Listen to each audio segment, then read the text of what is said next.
Have you ever had one of those days where a simple task just spirals completely out of control? Well, get this. In the game Infinitum, one guild managed to turn a simple delivery into, and I'm not kidding, a story of arson, public disgrace, and a massive conspiracy. Yeah, this is the incredible story of Session 6. So, you gotta wonder, right? How in the world does a wedding cake delivery morph into a plot to steal a legendary artifact from a cursed mansion? That's exactly what we're gonna break down, and trust me, it is a wild, wild ride. All right, so let's set the scene here. Our guild, our heroes, they just seen the game's top player Genghis Khan straight up assassinate their rival and snag his 7th crystal. The captain of the guard basically tells them, look, you guys are not ready for the main quest. Go get some more experience. So what do? They head over to the quest board looking for something quick and easy. And their big choice? A wedding cake delivery. I mean, come on, it's about as low stakes as you can get, right? Just a simple little fetch quest for some easy XP. But, with this group, there's just no such thing as simple. And here we go. This is where a totally straightforward job just completely goes off the rails. It becomes a masterclass in how not to do things. The trip to that village? Yeah, it did not go as planned. So first up, they run into a classic adventure trope. An ambush by giant spiders in the woods. Annoying but totally manageable. Or so you'd think.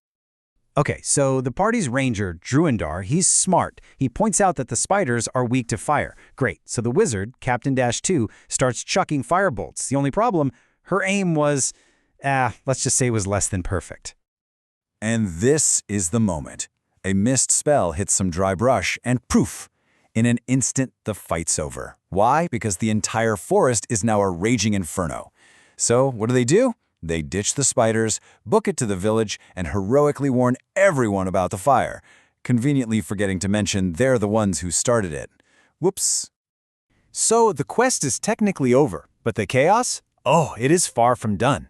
They get back to the baker, and what's their reward?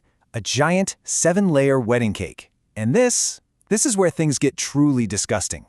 Several of them just scarf down an entire layer right there in the shop and, surprise, surprise, immediately throw up, all over the floor. But it gets worse. Captain Dash 2, in a move that I cannot even comprehend, eats her own vomit, and then throws up again. The baker, justifiably horrified, bans them for life. I mean, can you blame him?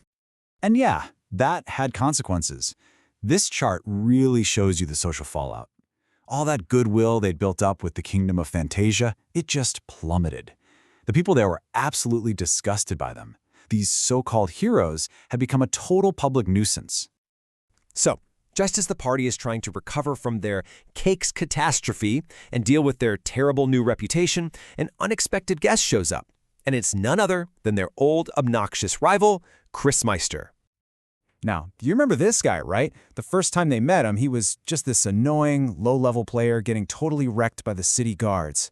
But the Chris Meister who shows up now, he's different. He's been humbled. He's desperate. And then he drops a bombshell. He's the son of the guy who owns Infinitum. So, he explains how Genghis Khan managed to find him so fast back in the Goblin Fortress. Turns out, the game has this thing called the Main Hub News Board, and it publicly announces to everyone the second a player finds one of the 10 legendary crystals. It was basically a dinner bell for Genghis Khan. And this, right here, this is the pivot point for the whole session. Chris Meister points out a huge loophole in the system. The news board only shows who found the crystal, not who currently owns it. And that little detail, that's the seed of a very, very risky plan. So Chris Meister, who is just desperate for revenge and wants to stop Genghis Khan at all costs, he proposes an alliance. He's got a plan. A heist, really, to snatch a crystal right from under the nose of the most powerful player in the game. And where is this crystal? Well, it's the prize for solving the mystery of the cursed haunted house on the horror server. We're talking about a challenge so tough that literally no one has ever managed to beat it. Okay, so here's his plan, and it's a classic bait and switch. The guild goes in. They provide all the muscle and the brain power to actually solve the mystery of the house. But, and this is the key, at the very last second, Chris Meister is the one who physically picks up the crystal.